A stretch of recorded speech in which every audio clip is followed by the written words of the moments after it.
All right, we're going to address a couple other issues. The first issue we're going to address is timbre.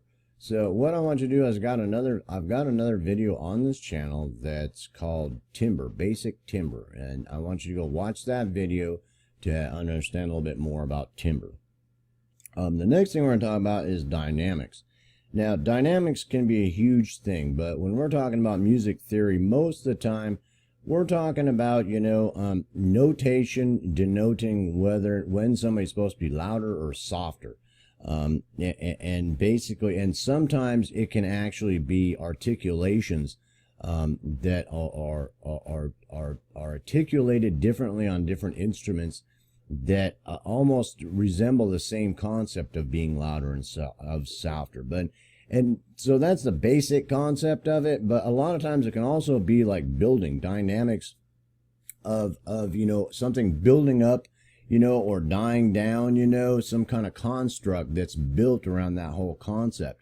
And that's the basic concept's pretty simple though. And you basically, if you stick with that understanding, that kind of covers it. It can get complex, and the dynamics when you're talking about music theory can, they can start getting that whole stage. You can open that up and really, you dig around for a little bit and you'll see. But if you try to keep it that simple, that most of the time we're talking about notation, when something is getting louder or softer, or if something's building or fading out, or whatever it might be doing as far as decibel levels, and the dynamics of how that it's being put together so that, there is differences in decibel levels. It's almost the same kind of concept as dynamics. When you're dealing with dynamics in a studio, it's the same kind of concept. So I try to keep that simple. Melody. Melody is one of these things that we could talk about for hours and hours and hours and hours and hours and hours and hours. So let's not. Basically, if you get like on Wikipedia, melody is a series of tones sounding in succession that typically moves toward a climax of tension, then resolve to a state of rest. So basically what that's telling you is that, melody can be, some type of musical line that you've created that's, that's a complete sentence. Does that make sense? It's like you've completed this sentence, and it might be building up to something, or it might be, dying off, or it might be resolving, or it might need to be resolved. It might be leading towards something else. Melody is, in essence, is that. There are a lot of parts of melody, but basically it's building sentences and building paragraphs and of your musical structure. And, trying to see it that way makes it a lot easier to get a hold of the concept. Some of the theoretical concepts around melody can get very in-depth. So, you can study melody all you want. It's basically that, it's a real simple concept that, and have what you've seen, that what we read right here, and that's a pretty good generalization of it. The basic elements of a melody are pitch, duration, rhythm, and tempo. Those are parts of the actual melody that you're building, the sentence or the part of the song there, the paragraph, however you want to see it there. The tones of a melody are usually drawn from pitch systems such as scales. So the notes of the scales that you got, you're actually trying to build some type of little melody. Mary had a little lamb, that's a melody.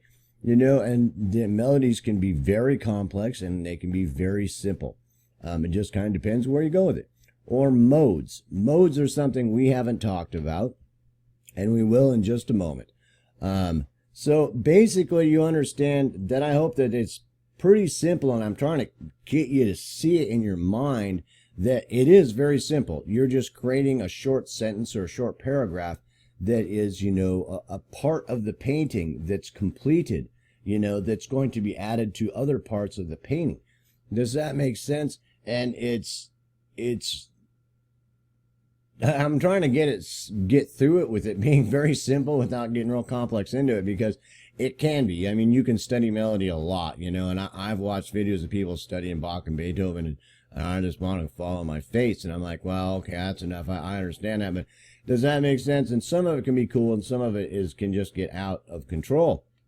So, if that's just the basic concept, you understand that pop goes the weasel, that's a melody, all right? And there might be lots of melodies that are interconnected to create structures in songs. So just try to keep that as simple as you can in that type of context. And you can study it more, but just the basic understanding like that should at least give you some basic foundations of, so you understand kind of what melody is in your theory, that's where it's going.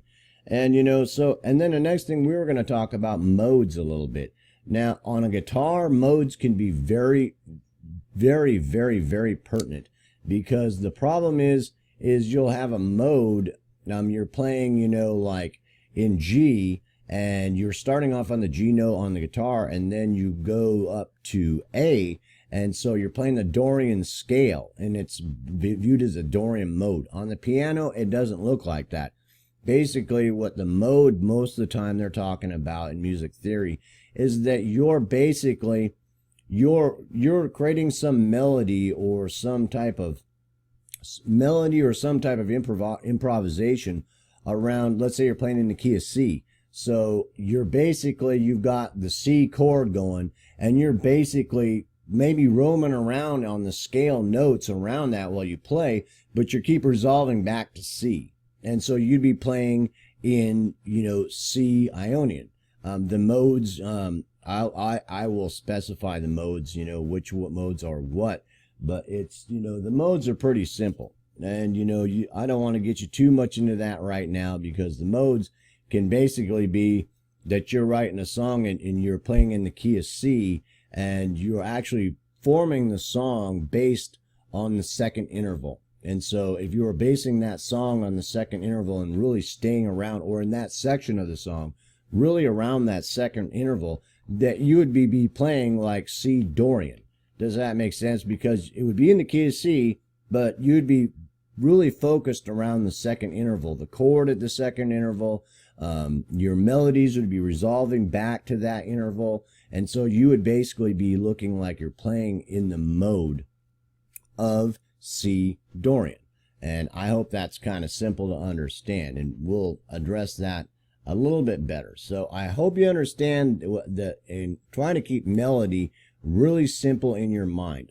When you're messing around with all the things we get talking about, that'll become way more apparent to what you're doing and what that means to you. And at that, we addressed that timbre, melody, and dynamics, and we talked about modes. So let's talk a little bit more about modes. All right, so the modes. Okay, let's say we're talking about the key of C, all right? So, on the piano, and when we're talking about modes, I kind of give a basic general description of that.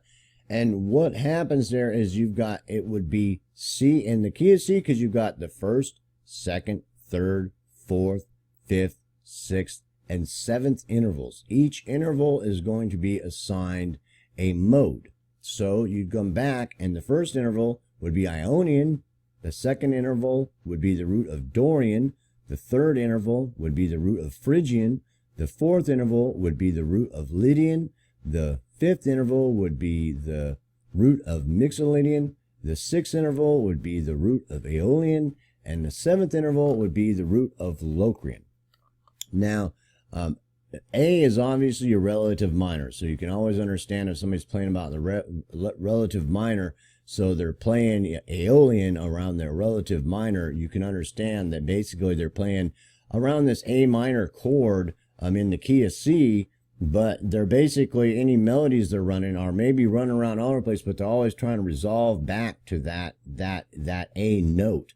And so that would basically be viewed as playing, A Aeolian.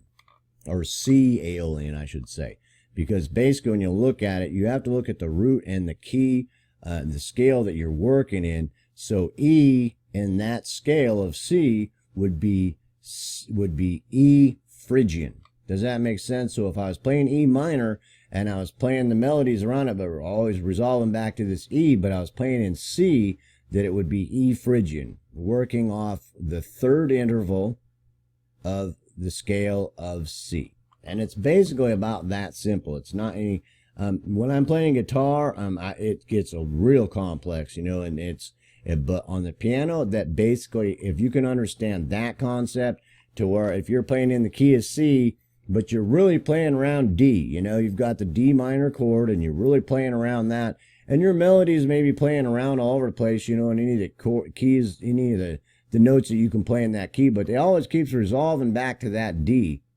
That basically, that's a pretty good example of you playing D Dorian in the key of C. Does that make sense? And, and if you were just playing in C and you were just the key of C, and the scale of C there, and you were just romping around in C major chord, and all your melodies were resolving, they kept resolving back to that C, that you're probably playing C Ionian. Does that make sense? So I hope that was a real simple concept. On the piano, that it basically kind of works that way.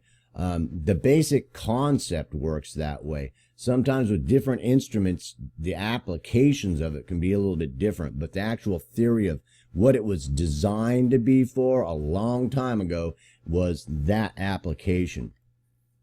So that you can understand that, you're going to write this song and it's going to be in E Phrygian. That means that you're basing this song or this section, that it's based around the E minor chord that can be played in C, and the scale of the actual tonalities that, no matter what the melody you're playing, you keep resolving back towards at E as a resolve point of the song.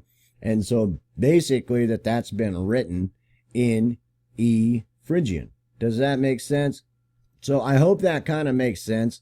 I hope that, that wasn't too complex and the actual concept was very simple. Sometimes when I'm playing, it's like some of the way that the structure's playing, that you might be playing in E Phrygian and really playing around on that, and it start having a little Spanish flavor to it or something. It does, the way I learned on the guitar, that it really does. And it can have different flavors depending on what mode you're playing in. On the piano, sometimes it's not quite as pertinent, and I try to explain the actual mode and what that's going to mean to you and what that is like that, so it doesn't get too complicated. But you can still write, in F Lydian, that it's, what's F Lydian? Well, it's you're basically structuring around the F interval, the fourth interval in the key of C, around the F note, and it's basically that simple for the most part. So I hope that I addressed those issues fairly well. I certainly hope that you go back and watch that video on timbre. And if you want to read a little bit more about melody, I would suggest you hold on, because as you go through this and as you're playing around and you start trying to construct some things and you start trying to make little melodies and little lines up and little diddlies or whatever, that should start to become very obvious to you, that it's, it's something, it's a sentence that's part of the painting, or part of the paragraph, and, it's going to lead to something else, or it's going to resolve and then go somewhere else. So I hope that was very simple and easy to understand, and we're off to the next step.